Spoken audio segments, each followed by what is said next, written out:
예, 안녕하십니까. 오늘은 16강이 되겠습니다. 16강, 17강. 이제 6권의 결론 부분이 되는데, 결론 부분도, 내용이 좀 방대해서 16강과 17강으로 나눠서 공부를 하고요. 제목은 멜기세덱의 반차로 오신 영원한 대제사장 예수 그리스도가 되겠습니다. 이제 결론 부분에 다다랐기 때문에 그동안에 공부한 것들을 우리가 다시 한번 간략하게 요약하면서 이 결론에서 예수님을 영원한 대상으로 설명하면서도 더 나아가 멜기세덱의 반차로 오신 그 영원한 대상은 어떤 존재인가 하는 것을 말씀하고 있습니다.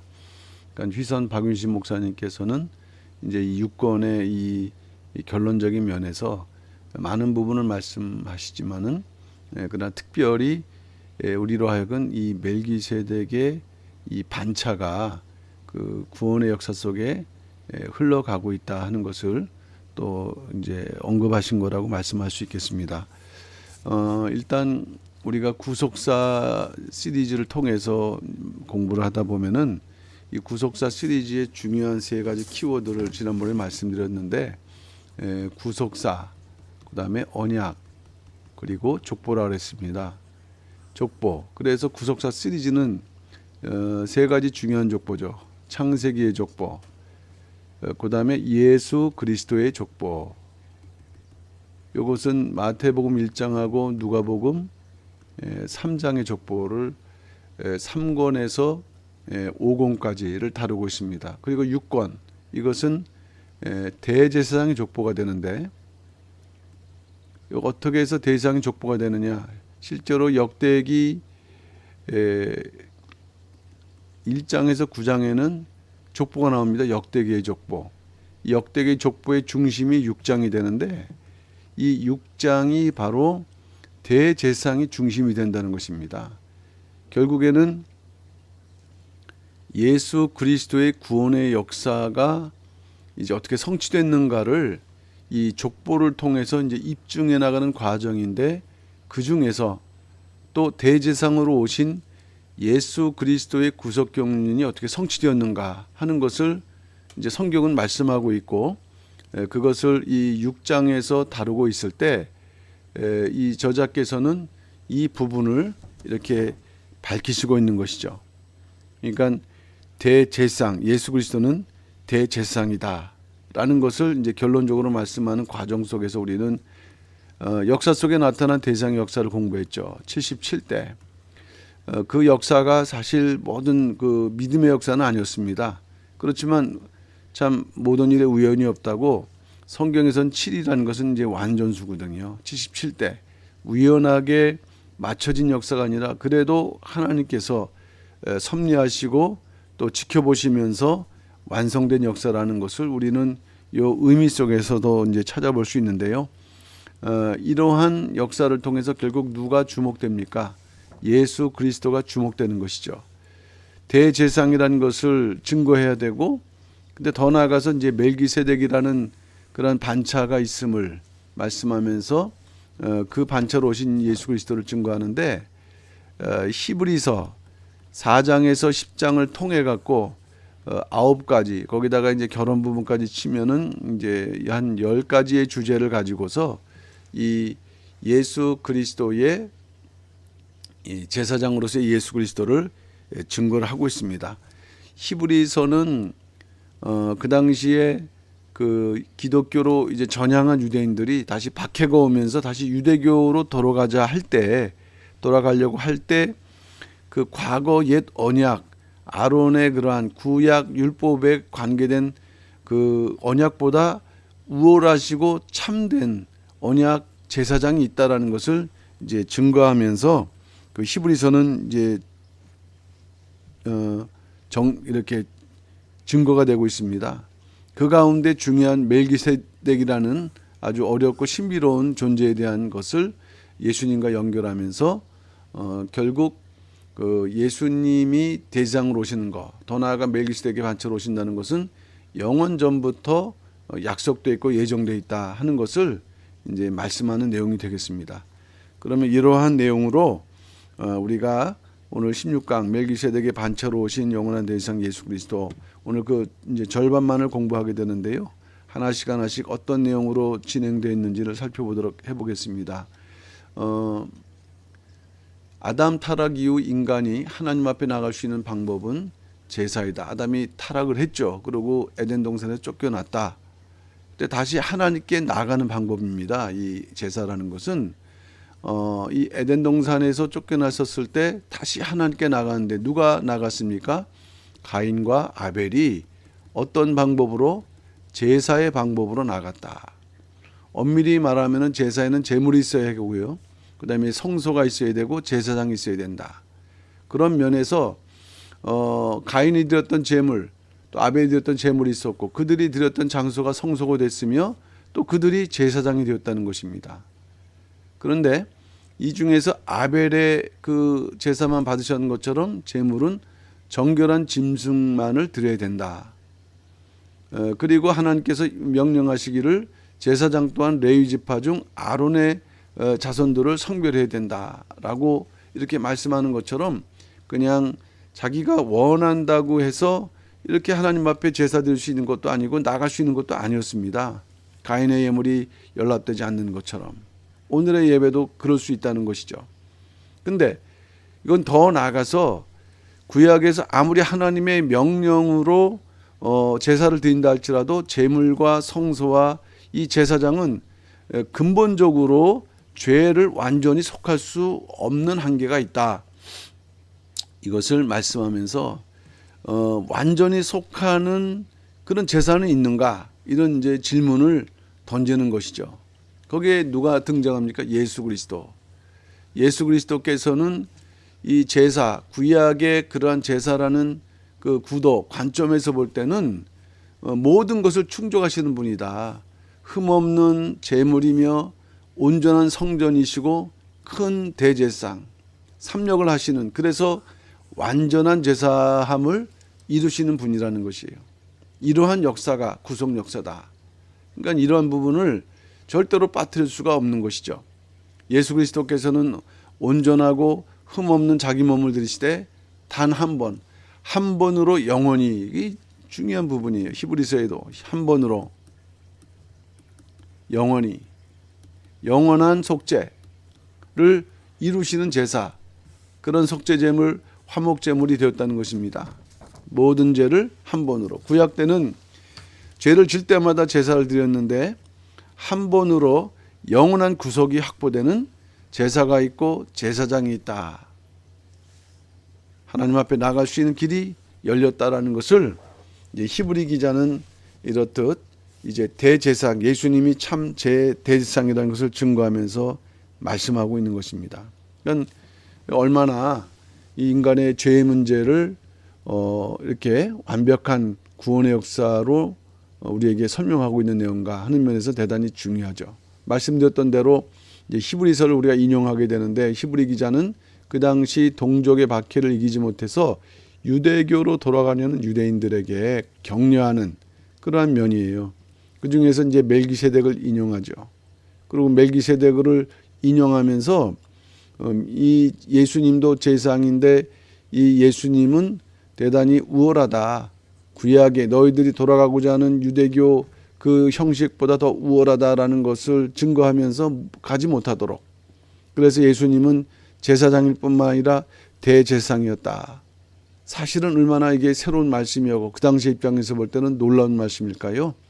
그저 예수 믿는 그런 단계에 있었는데 그들의 그 유대교의 근간이 되는 그 제사에 그 예수님이 거기에 그 완성을 이루신 분이라는 이제 메시지를 주는 것이죠. 그래서 예수님은 기존 대상에 비해서 큰 대상이다.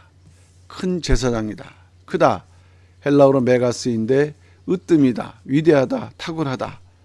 그러니까 아론 계통의 대상이 아무리 훌륭하다 하더라도 예수 그리스도와는 근본적으로 차이가 없다. 그러니까 너희는 예수님을 떠나서는 안 된다. 이런 맥락에서 이제 말씀을 하고 있습니다. 자, 그럼 오늘은 이제 5가지의 주제를 말씀하는데 첫 번째가 예수님은 어떠한 대상이냐? 예수 그리스도께서는 우리의 연약함을 채울하시는 구약의 대상은 개인적으로 만날 수도 없어요. 백성을 대표하고 하나님께 나아가는 백성의 대표죠. 그런데 비해서 예수 그리스도는 그런 대상이 아니라 인간의 모든 연약함을 채우라는 그러한 분이시다. 요 히브리서 4장 14절 18절 말씀 보게 되면은 예수 그리스도의 우월성 가운데에서 어떤 우월한 부분이 있는가? 인간의 모든 연약함을 채우라는 분이다라는 채율, 연약함을 먼저 얘기한다고 할 때 이것은 사람이 가지고 있는 모든 종류의 불완전함을 말씀하고 있는데 채우란다. 그것을 다 안다는 거예요. 그것을 또 알 뿐만 아니라 이렇게 그 속에서 이렇게 구해주다. 그래서 채율이란 말은 쉼파대오로서 윗자리에 있는 사람이 아랫사람의 어려움을 알고 돌보고 구해주고 함께 아파하고 고통하며 깊은 연민으로 불쌍히 여기다. 상대방의 형편과 처지를 전 인격적으로 이해하다.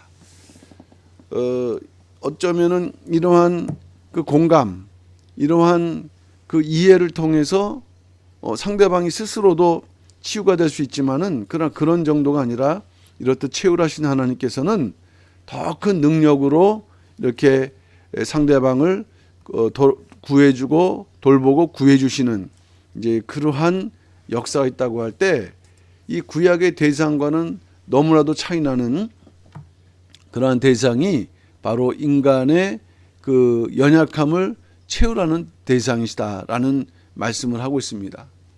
그러니까 그렇게 되기 위해서 예수님도 인간으로 이제 오셨고 인간이시죠. 또 하나님이시지만 그러면서 모든 일을 체험하시고 또 모든 일에 시험을 받으시고 그러나 이 시험 받으신 모든 일을 통해서 시험 받는 이들을 이길 수 있게 하셨다는 말씀이 되겠어요.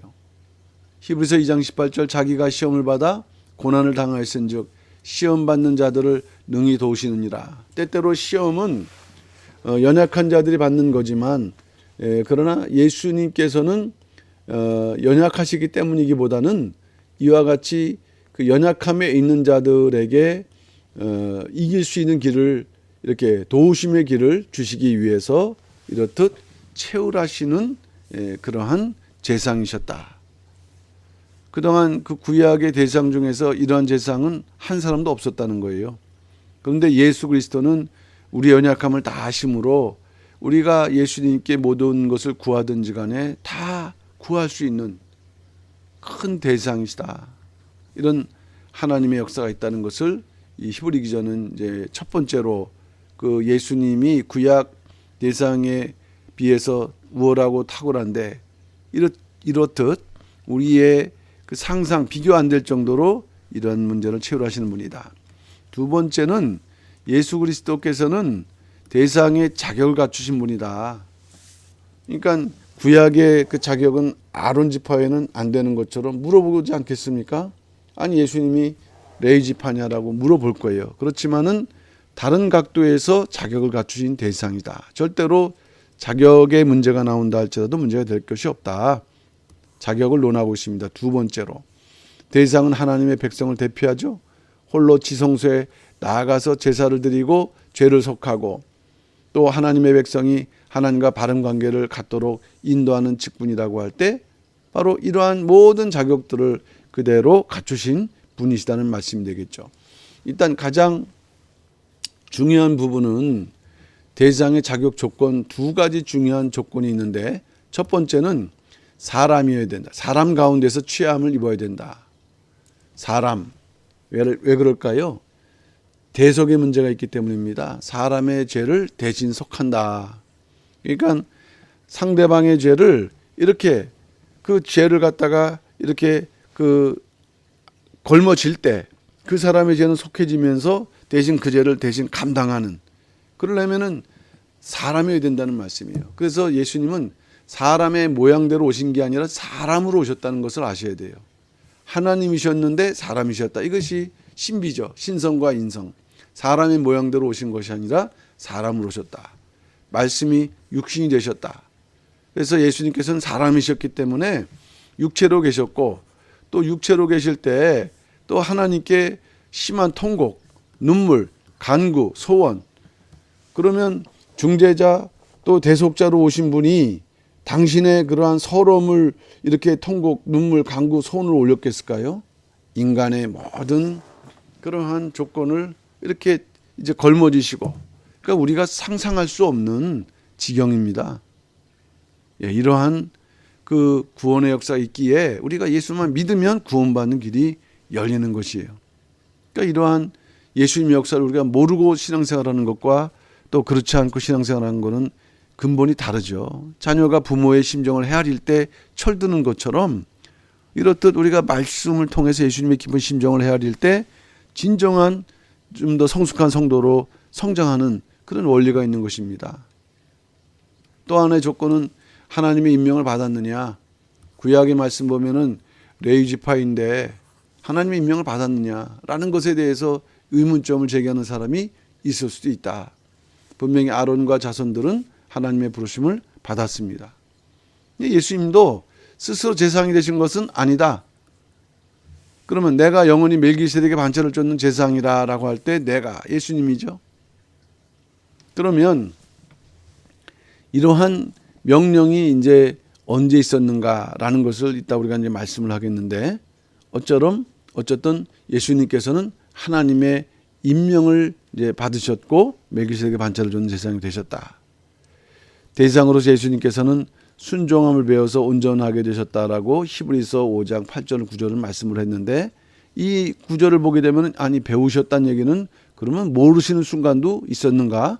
온전하게 되셨다는 얘기는 그러면 온전하지 못한 순간도 있었는가라고도 생각할 수 있지만, 그것은 사람처럼 모르는 것을 배우거나 또 온전하지 않는데 온전하게 된 그런 부분이 아니라, 사람 본래 알고는 계셨는데 이제 그 순종을 실천하셨다라는 의미가 더 정확한 성경적 의미가 되겠습니다. 그리고 불완전한 분인데 완전하게 되셨다는 그런 의미가 아니라 이제 구속 사역을 완성했다. 무엇을 통해서? 십자가의 고난과 순종을 통해서 대제사장으로서의 구속 사역을 완성하셨다라는 그런 의미가 되는 것이에요. 본래부터 하나님이셨으니까요.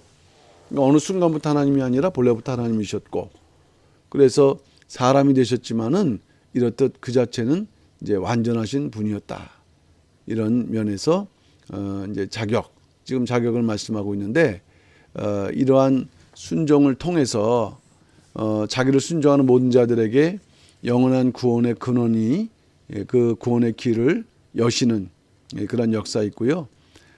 또 예수님은 이러한 그 구원의 길을 열기 위해서 죽음에 이르는 극한 고난 속에서도 기도로 승리하시고 순종함으로 대장의 자격을 완비하신 예수님께서는 이제 결국 그 멜기세덱의 반차를 쫓는 제사장이라는 칭하심 받았던 얘기는 결국 하나님의 임명을 받았다, 지명을 받았다라는 그러한 의미가 되겠습니다.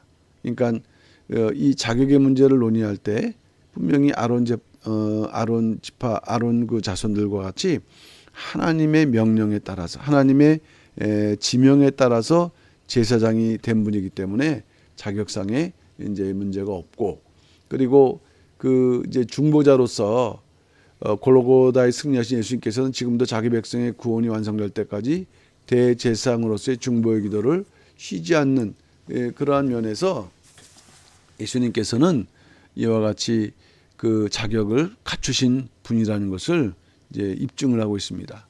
그 결과 예수님을 통하지 않는, 대장이신 예수님을 통하지 않고는 누구도 구원을 받을 수 없습니다. 구약 때도 대장이 하나님 앞에 대표를 하는 거 아니겠습니까? 그럼 이제는 이것은 무엇을 말합니까? 예수님을 믿을 때 우리가 예수님을 통해서 하나님께 나갈 수 있는 길이 열리는데, 그런데 유독 예수님을 통하지 않고서는 나갈 수 없다. 그래서 이제 우리가 이러한 믿음 가운데 우리가 복음의 제사장이 되었다는 말씀이에요. 복음의 제사장, 우리가 깨닫든 깨닫지 못했던 간에 복음을 이렇게 전파하는 그런 제사장의 사명을 우리가 받았다고 믿는다면은 예수님처럼 첫째, 간절한 기도가 있어야 되겠고요. 둘째, 죽기까지의 순종의 자세가 우리에게도 필요하다라는 것을 우리에게 교훈하고 있습니다. 이제 세 번째는 예수 그리스도께서는 우리 영혼의 닻이 되신 대상이시다. 우리 영혼의 닻. 이 다시라는 것은 어떤 항구가 있으면은 이렇게 배가 있습니다. 그러면 이제 이 항구에 이제 이 배가 정박하기 위해서는 이렇듯 도구를 통해서 이 배가 떠나가지 않도록 하는 이제 그러한 요구가 있겠고, 아니면 이제 이 배에서 밑으로 이제 닷을 내리죠. 이 무게 때문에 배가 여기에 정박하지 않을 수밖에 없는 것이거든요. 그러나 분명한 것은 이 항구에 위치하게 하는 도구가 된다는 말씀이에요. 그러면은 왜 예수님이 우리 영혼에 닻이 되시는가? 어디 떨어지지 않도록 우리를 끝까지 붙들어주시는 닭과 같은 대상이라는 것인데, 여기 보게 되면은 이 부분은 히브리서 5장 11절에서 6장 20절의 이제 부분인데요. 먼저 자격을 논하고 그 다음에 이후에 나타날 네 번째 부분이죠. 멜기세덱의 반차를 줬는 완전한 대제사장의 사역 그 사이에 이제 요 세 번째 예수 그리스도께서는 우리 영혼에 닻이 되신 대상이다라고 이제 말씀하는데, 요 부분은 어떤 부분을 강조하고 있는가? 영혼에 닻이 되시는 대상인데 왜 영혼에 닻이 되시는가? 그러니까 이렇게 떠날 수 있고 또 이렇게 붙잡아 주지만 안 되는 그런 뭐 어떤 문제가 있기 때문이죠. 성도의 영적 성장을 촉구하는 그런 면에서 이 대사님께서는 우리를 이렇게 끝까지 이제 붙들어 주시고 또 성도는 그것을 믿고 그러면서 영적 성장이 또 필요하다 하는 것을 이제 말씀하고 있는데, 일단은 사실 이 그 결론의 부분의 중요한 부분은 이제 멜기세덱의 부분이에요. 히브리서에서도 이 멜기세덱에 대해 있을 때는 깨닫지 못하는 자는 영적으로 미숙한 자들이다 말씀하고 있고, 그 다음에 젖을 먹는 어린아이 같다. 그리고 의의 말씀 경험하지 못하고 선악을 분별하지 못하는 자들이다. 이렇게 말씀을 하고 있어요. 그래서 영적 미숙을 벗어나야 된다. 그 다음에 그리스도도의 촉을 버리고 완전한데, 이것은 성숙을 말씀하고 있습니다. 신앙적으로 장성한. 그러니까 이렇게 되지 않으면은 배교하는 자리에 서게 된다. 무서운 결과를 깨달아야 한다는 것을 말씀하고 있죠. 어쨌든 우리가 예수님을 온전히 믿기 위해서는 하나님께서 내리는 은혜의 비 말씀이죠. 말씀과 여러 가지 은혜를 잘 흡수하고 좋은 열매를 생산해 나가는 결실이 있는 자들이 돼야 된다. 그러할 때 그 닻이 있는 배처럼 이 하나님의 그 영원한 그러한 항구에서 떨어지지 않는 그러한 성도가 될 것이다 하는 것을 이제 요 세 번째에서는 말씀을 하고 있습니다. 그러면 요 히브리서 5장 11절, 6장 20절 말씀 보게 되면은 우리가 소망이 있는 것을 영혼의 닷으로, 그러니까 결국에는 이 영혼의 닻이라는 것은 우리의 소망이 최종적으로 우리가 소망을 둘 수 있는 그러한 부분을 말씀하는데, 여기 보게 되면 닷에 대해서 설명을 하고 있죠. 배가 항구나 일정한 곳에 머물 때 배가 항구에서 떨어지지 않도록 밧줄이나 쇠사슬에 매어 물밑닥에 박히게 하는 갈고리 같은 이제 이러한 물건이지 않습니까? 그러면 이제 이 닷이 떨어지지 않도록 역할을 한단 말인 거예요. 그러면 예수님께서 그런 대상이라 할 때 우리를 뭐 한다고요? 붙들어 주신다. 그런 의미가 있죠. 그러니까는 붙들어 주시는 만큼 또 우리의 영혼도 이러한 닷에 단단히 매어 있는, 아까 얘기했던 것처럼 어린아이가 돼서는 안 되고 성장하는, 장성하는 그런 완전한 데 나아가는 그런 성도가 돼야 된다. 이런 말씀이 되겠습니다. 그렇다면은 우리를 붙들어주는 영혼의 닷은 결국 무엇일까? 두 가지를 말씀했어요. 변하지 않는 두 가지. 하나님의 약속과 맹세. 약속과 맹세. 같은 의미면서도 이 맹세는 좀 더 강력한 그러한 약속이라는 것을 우리에게 알 수 있을 때, 우리가 하여튼 이렇듯 닷처럼 우리를 붙들어주는 것처럼 우리를 떠나지 않게 하는 그런 우리의 영혼의 닷은 뭐냐? 그것은 바로 하나님의 약속, 말씀이라는 거예요. 그리고 이제 더 강력한 맹세, 그것을 우리가 강하게 믿고 붙들게 되면은 우리는 그 영원한 그 항구 떠나지 않고 이렇게 거기에 있게 된다. 근데 여기서 우리는 이제 맹세라는 부분을 잘 이해를 해야 됩니다. 성경 보게 되면 이제 약속이라고 할 때는 하나님과의 약속, 언약이죠. 언약인데 그 가운데서도 이제 맹세라고 할 때 같은 내용이면서도 좀 다른 것은 이 맹세는 그 약속을 아주 여러 번 반복하면서 그 강도를 말씀하고 있는 거예요. 히브리서 6장 13절 약속하실 때에 약속하셨어요. 근데 그 약속을 더 극대화시켜서 자기를 가르쳐 뭐 한다고요? 맹세하셨다. 약속. 그러면 맹세라는 것이 뭔가 하는 부분을 우리가 또 이제 알아야 되는데 어쨌든 이제 하나님께서는 맹세하셨다 할 때는 그 약속을 뭐 합니까? 보증. 우리가 이 보증인이 오늘날에도 보증인이 있으면은 뭔가 자기가 그 채무를 감당하지 못할 때 보증인이 그것을 떠맡는 것처럼 뭔가 완전한 책임, 틀림없는 책임 이런 의미가 담겨져 있는 거거든요. 채무자가 채무를 이행하지 않을 경우에 대신하여서 채무를 책임지는 보증. 오늘날에도 우리가 사용되고 있는 부분인데 이게 참 예수 그리스도의 역사, 구속사에 이 아브라함 때 이미 이런 개념이 있는 거예요. 하나님께서 내가 약속하는 거 내가 내 스스로 그걸 책임진다. 그러니까 그러한 배경 속에 이와 같이 이 맹세는 보증하시기까지의 약속, 입으로 낸 말의 진실을 보장하는 서약. 히브리서 6장 16절 맹세는 모든 논쟁과 다툼을 그치게 하는 최후의 확정. 그 정도로 아주 강력한, 더 이상 변할 수 없는, 뭐 믿어 의심치 않는, 정말 이러한 강력한 약속, 의심하지 않는 그런 맹세로 보증하신 이 약속, 이런 약속으로 성도들을 이렇게 성도의 구원을 이렇게 이제 그야말로 약속하신 것이죠. 강력함으로. 근데 이러한 아브라함에게 약속하신 그 약속은 예수 그리스도 통해서 수많은 믿음의 성도들로 인해 갖고 그것이 이제 성취되는데 그 대상이 바로 우리가 된다는 거예요. 우리가 이러한 그 믿음을 가질 때 우리가 반드시 그대로 성취되는 축복을 받게 되는 것이다. 하나님의 맹세 언약이 다시 아브라함을 붙잡아 주셨다. 오늘날 성도들도 영혼을 붙잡아 주실 것이다. 그러니까 믿는 자, 믿기만 하면은 끝까지 책임져 주신다는 말씀이에요. 우리가 성도고 또 배라고 한다면은 우리가 어디에 매여 있습니까? 맹세 언약에 닻에 매여 있는데, 그래서 소원의 항구에 튼튼하게 정박되고 있는, 아무리 바람 비반에 분다 할지라도 배는 떠내려가지 않는다는 거예요. 어디에 묶여 있다고 한다면 이 맹세 언약, 하나님 말씀 자체가 맹세 언약이죠. 변함이 없는. 그러니까 우리가 그러한 말씀을 정말 굳게 붙드는 그런 삶을 살 때 우리에게 소망이 있다. 항구는 휘장한 지성소라 그랬고요. 그 다음에 하나님 나라 자체입니다. 예수 그리스도께서 멜기세덱의 반차를 좇아 영원한 대상에 되어서 우리를 위해서 먼저 들어가신 것. 결국 영원히 진동치 않을 하나님 나라에 우리의 영혼의 닷을 내리자. 그리고 우리가 그 약속을 붙들고 갈 때 우리는 그날에 들어갈 수 있다. 하나님께 잡아주시지만은 또한 우리가 그 잡아주심을 잡아야 되는 이러한 원리 속에서 예수님께서는 우리의 영혼의 닻이 되시는 대제사장이시다라고 이렇게 그의 우월성을 이제 말씀해주고 있어요. 네 번째는 무엇입니까?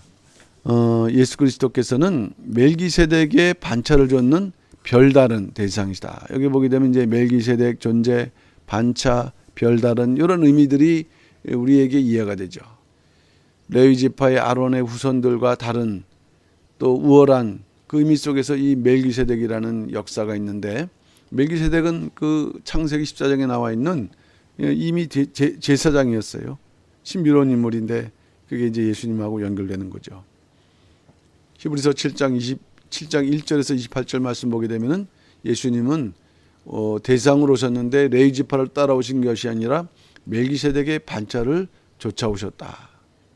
그렇기 때문에 이 레위 계통보다 예수님이 우월한데, 그걸 먼저 이해를 하기 위해서는 레위 계통보다는 멜기세덱이 우월하다 이 말씀이거든요. 그러니까 멜기세덱의 반차를 좇아오신 예수님은 또한 레위 계통보다도 우월하시다. 이런 논리로서 말씀을 하고 있는 것이죠. 여기 히브리서 5장 10절 보게 되면 반차란 말이 나오는데 이거는 헬라어로 탁시스, 질서 있게 정렬함, 이런 군사형으로서 계열, 차례, 질서, 서열, 결국 한마디로 말해서 반차를 줬는다는 말은 같은 줄에 서 있다. 세상에서도 줄에 그 줄이 있어야 된다고 말씀하지 않습니까? 어떤 줄? 멜기세덱의 줄. 세상으로 겉으로 역사로 볼 때는 레위지파의 줄이었는데 하나님은 신비로운 또 다른 줄이 있었고 그 줄 멜기세덱의 반차를 통해서 예수님의 그러한 그 예수님께서 오게 하시는 신비로운 역사가 성경 역사에 있다. 그러면 예수 믿는 우리들도 이 줄이 어떤 줄인지를 알고 거기에 서야 된다. 우리는 멜기세덱의 반차를 좇으신 예수님을 깨닫고 그분을 온전히 좇는 신앙 노선, 이 신앙 노선의 문제가 되는 것이에요. 신앙 노선. 그저 예수 믿고 구원받고 천국 간다라는 그런 단순한 문제가 아닌 거고요. 신비로운 역사를 깨닫고 온전히 좇는 신앙 노선에 서야 된다. 멜기세덱은 어떤 인물입니까? 성경에 나타난 멜기세덱은 평강왕이라고 했고요. 의의 왕이라고 했습니다. 창세기 14장에 나오는데 아브라함이 전쟁하고 돌아올 때 아브라함에 나타나면서 아브라함을 영접한 인물이에요. 그리고 축복을 했어요. 자, 그럼 누가 축복할 때 누가 큰 자냐? 아브라함도 믿음의 조상인데 아브라함보다 상위 개념으로 살렘 왕, 살렘은 샬렘, 평화라는 뜻이고요. 그래서 평화의 왕, 평강의 왕, 히브리어로 말키체데크, 의의 왕. 예. 의의 왕이신 예수님 모습이 생생하게 나타나죠. 이 이름 자체만으로도 예수님을 상징해요. 의의 왕. 왜냐하면 평강과 의는 예수님의 속성. 예수님은 우리가 이사야서 9장 6절 볼 때도 평강의 왕으로 오신다. 평강, 참된 평강. 이 땅에 참된 평강에 실현하시는. 또 예수님은 멜기세덱은 아브라함에게 떡과 포도주를 가지고서 축복을 했다. 떡과 포도주. 이 떡과 포도주는 중요한 두 가지의 그 어떤 그 비유적인 표현이죠. 떡과 포도주. 그저 우리는 단순한 음식처럼 보이지만 그러나 이것이 구속사적으로는 예수님의 체험 만찬에서 성취되었고 떡과 포도주로 제자들을 축복하셨다. 떡은 무엇이고 포도주는 무엇인가? 자, 이것은 최후 만찬의 입장에서 언약적인 면에서 보게 되면은 십자가에서 찍히실 예수님의 성체를 나타내고 최후 만찬은 예수님의 피로 세우는 새 언약을 나타내고 있다 말씀. 새 언약. 피와 새 언약. 이미 이 멜기세덱의 떡과 포도주 속에 최후 만찬과 최후 만찬 속에 나타나는 떡과 포도주 이 새 언약이 이렇게 등장하고 있는 것이요. 그러니까 새 언약이라고 할 때는 우리는 옛 언약이 나타나고요. 이거는 구약이죠. 멜기세덱의 반차는 이 멜기세덱이 구약의 인물이지만 그러나 이 구약의 인물은 잠시 나타나서 신약에서 예수님을 예표한 힘으로 이 세역을 따르는 반차가 되는 것이고 그래서 첫 언약이 흠이 있다고 한다면은 이 멜기세덱 반차는 영원한 그러한 언약을 이렇게 그러니까 예수님이 대장 오실 것을 이미 멜기세덱 그 길을 열어놓은 거고 예수님은 그 길을 걸어가신 거죠. 그러니까 잠시 창세기 14장에 등장한 인물이지만 그것이 이제 신비롭게 이렇게 구속사를 관통하면서 이 예수님의 그러한 최후 만찬에서 성취되고 있다. 멜기세덱의 위대함은 아브라함으로부터 11조를 받았다. 그리고 아브라함을 축복했다. 자, 그런데 레위지파 제사장들은 이스라엘 백성의 11조를 받을 때 이렇게 한다면 이스라엘 백성들은 자기의 10분의 1을 제사장들에 바치죠. 그런데 이 레위 지파는 사실 아브라함에서 허리에 있는 자들이니까는 이 아브라함이 멜기세덱에 바쳤다 할 때는 사실은 이 레위보다도 누가 위란 얘기일까요? 아브라함이 11조를 바친 멜기세덱이 더 위다, 우월하다는 것을 이제 말씀하고 있고 그 다음에 이 아브라함이 멜기세덱의 복비론을 받았다는 것은 이만큼 이 멜기세덱이 높은 존재라는 것. 그래서 결국 멜기세덱의 반차가 우월하고 또 멜기세덱의 반차를 쫓아오신 예수님의 그러한 대상 역사가 아론의 대상보다 우월하다 하는 것을 이제 말씀을 하고 있습니다. 이 멜기세덱은 또한 별다른 제사장이라고 했어요. 별다른. 정식적이지 않고 또 다른 히브리서 7장 11절 19절 율법에 근거하고 있는 불완전한 레위 계통의 제사장에 비해서 멜기세덱의 발전을 쫓는 제사장은 별다른 한 제사장이 필요함을 역설하고 있다. 별다른 한 제사장을 세운 것은 결국 무엇일까요? 레위가 부족하고 불완전하기 때문에 온전함을 얻는 방법을 찾는 것이죠. 레위 계통의 제사 직분으로만 온전할 수 있다. 이 온전하다는 것은 이제 문자적으로 볼 때도 완전하고 이렇게 성취되는 것을 의미할 때 레위 제사장 그 이제 계통은 이제 자기가 사명다하면 또 세습하고요. 그러면서 이루어지다 보니까는 결국 임시적일 수밖에 없고 온전할 수 없다. 그에 비해서 온전한 그 이런 일시적인 것에 비해서 별다른 또 하나의 그 계열이 있는데 그것은 어떠한가? 이 별다른 의미는 헬라어로서 헤테로스인데 이것은 본질적으로 다르다. 레위 지파가 불완한 점에 비해서 본질적으로 다르다는 얘기는 이것은 온전하다라는 의미가 담겨져 있습니다.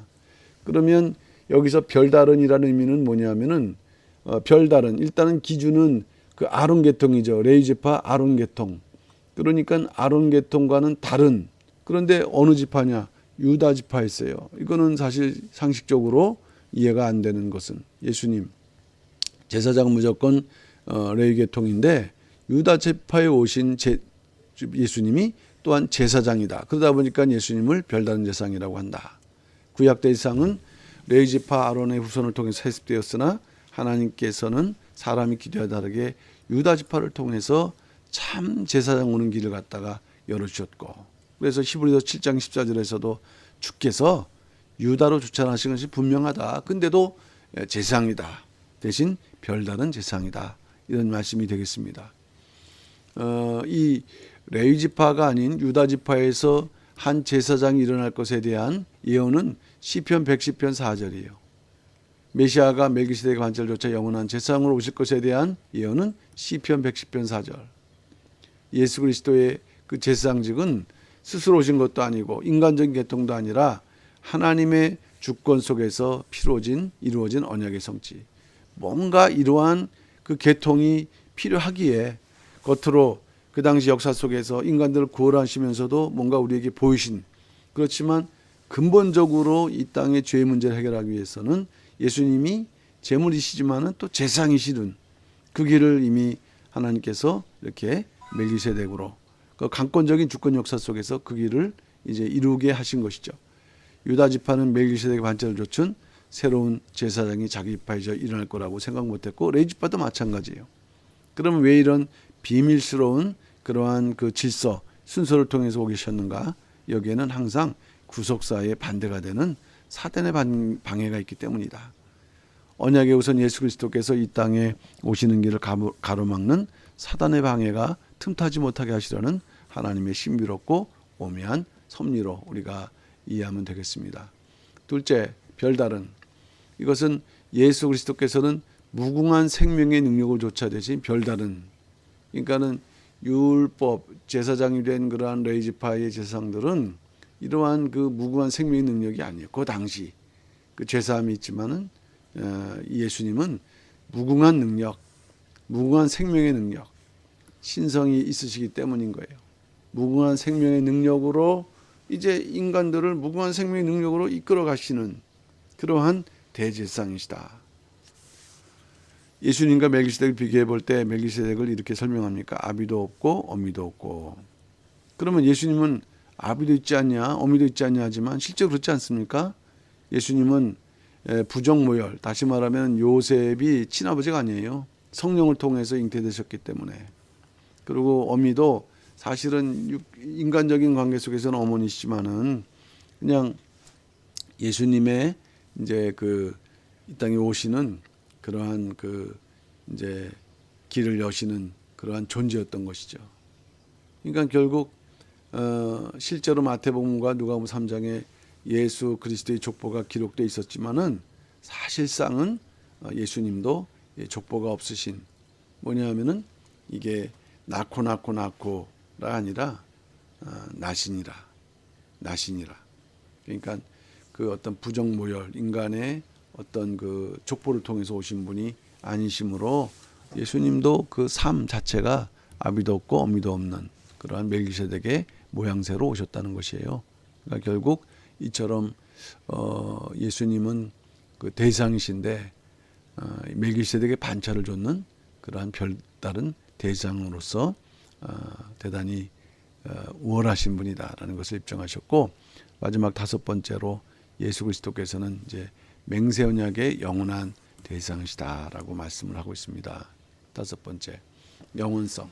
히브리서 7장 20절 28절에서는 예수 그리스도의 대상직이 맹세 언약에 근거하고 있다. 그래서 영원한 그런 맹세 언약이라는 것이 뭘까? 아까도 말씀했지만 이 맹세라는 것은 아주 강력한 약속인데, 한번 말씀하신 것은 변치 않는 그대로 이루시는 그러한 그 맹세의 하나님, 한번 맹세하신 후에는 결코 변하지 않으시는 그러한 그 언약으로 세우신, 또 언약을 이뤄나가시는 대상이다. 하나님께서는 아론과 그 후손들을 세우실 때는 이제 명령하시고 그 위임으로 이렇게 세우셨죠. 그러니까 제상으로 그 직분을 이렇게 권한을 이제 주신 것이에요. 그러니까는 이제 아론과 그 아들들은 이 대장이 될 수 있는 특별한 조건을 구비한 사람들이 아니라 이제 아론의 후손이라는 그러한 조건으로. 근데 비해서 하나님께서는 이들이 대상, 하나님 영광을 드러낸 존재이기 때문에 대상이라는 영광스러운 직분을 이렇게 맡기셨어요. 자격은 안 되지만 이렇게 하나님께서 맡기셨다. 근데 비해서 아론은 부르심은 받았지만 맹세가 없다. 세울 때 맹세. 하나님께서 강력하게 보증하시는 약속으로 세우는 것이 아니라 이제 그러한 은혜를 베푸시면서 세우셨을 때 오히려 하나님의 맹세로 세신 유일한 대상은 오직 예수님 한 분이시다. 맹세는 사람들이 다투는 일에 최후 확정을 내리신다. 맹세. 히브리서 7장 20절 21절에 나오는데 이 말씀은 어디에 근거한 거냐? 시편 110편 4절. 여호와는 맹세하고 변치 아니하시리라. 맹세하고 변치 아니하시리라. 이르시기를 너는 멜기세덱의 반차를 조차 영원한 제사장이라 하셨도다. 멜기세덱의 반차를 조차 영원한 제사장. 그게 맹세. 히브리말로 샤바. 그게 부엘세바라는 말. 장소의 이름인데요. 세바, 샤바. 이게 우물, 일곱 우물, 맹세의 우물 같은 말이거든요. 7번 반복하여 약속하다. 사실 그렇잖아요. 약속 7번 한다는 거는 완전 수인데 그만큼 약속이 변함이 없다. 그러니까 이 맹세가 얼마나 엄격하고 엄중하다는 것을 우리에게 말씀하는데, 이 맹세하신 언약으로 세워주신 제상 예수 그리스도, 맹세로 보증하셨다. 맹세, 호로코스, 맹세로 약속된. 그러니까 그만큼 이 대상은 분명하다. 만약에 맹세를 갖다가 그르치면은 저주 또는 형벌이 약속되어 있는 거거든요. 그러니까 맹세 언약으로 세워주신 대상이라 할 때는 그분 우리가 못 믿을 게 뭐 있냐. 믿기만 하면은 그 구원의 길이 열린다. 맹세 말씀으로 세워주신 예수 그리스도. 그렇기 때문에 우리를 온전히 구하실 수 있고, 그 구원이 임시적인 속죄와 구원이 아니라 영원한 구원이 근원이 되신다. 자, 오늘 마지막 부분 되겠습니다. 그래서 예수님은 영원한 대상이시다. 영원한 대상. 이렇게 하시다 보니까 영원한 대상이 아니라 이미 대상으로 오실 것이 예언되어 있는 거예요. 제물이면서도 또 성전이면서도 또 제상이신.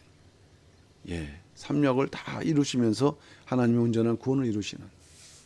그 중에서 그렇게 되기 위해서 길이 있었는데 이 멜기세덱의 반차가 우리 눈에 보이지 않지만 작게 깔려서 그 길을 따라 이제 구원을 이루신 거죠. 십자가를 통해서. 어제나 오늘이나 영원토록 동일하시다. 계획된 영원한 그 계획 속에서 이루신. 그리고 예수 그리스도의 제장뿐은 갈리지 않고 영원하기 때문에 영원한 대상이다. 가리지 않는다. 오직 한 분만이 하실 수 있는. 반대로 레위 계통의 제상은 수요가 많은 것은 죽기 때문이에요. 그래서 한 사람이 계속해서 제상 직분을 수행할 수 없다. 근데 비해서 예수 그리스도는 죽지 않으신다. 영원히 살아계신 분이요. 죽었다가도 살아나셨지 않습니까? 오늘날 살으셔서 보좌 우편에서 성도의 구원을 위해서 기도하시고, 그러니까 죽음을 이기신 유일하신 영원한 생명 자체이시므로 그러한 그 생명 자체가 이 재상을 이렇게 감당하시는데 그 직분이 변합니까? 영원하죠. 절대 타인에게 넘어가는 일이 없고 영원한 대제사장이신 예수 그리스도를 우리가 이제 믿고, 그리고 그 과거 히브리 기자가 쓸 때 그 당시에 박해, 이제 그때는 하여튼 기독교를 끝까지 지킬 것을 격려하고 독려했다고 한다면, 오늘날에는 우리가 그러한 환란을 현재 당하고 있지는 않지만, 그러나 이러한 그 구원자이신 예수 그리스도, 특별히 대제사장을 통해서 이렇게 섭리하셨다는 것을 우리가 정확하게 깨닫는 가운데서 맹세로 언약하신 그런 분이니까 믿고, 절대 손해가 없다, 흔들림이 없다, 변함이 없다, 열심히 믿기만 하라, 이런 의미 속에서 우리에게 말씀하고 있습니다. 어쨌든 우리가 또 제사장이기도 하기 때문에 대제사장의 족보를 알아야 되지만, 그러나 이러한 역사 속에 대제사장의 역사가 있었던 것은 바로 영원하신 대제사장 예수 그리스도를 알게 하기 위한 하나님의 역사였구나 하는 것을 우리가 아시고, 좀 더 이런 내용을 통해서 우리의 믿음이 더욱더 굳건하게 세워질 수 있는 그런 역사가 있어야 될 줄로 믿습니다. 오늘은 여기까지로 하겠습니다. 감사합니다.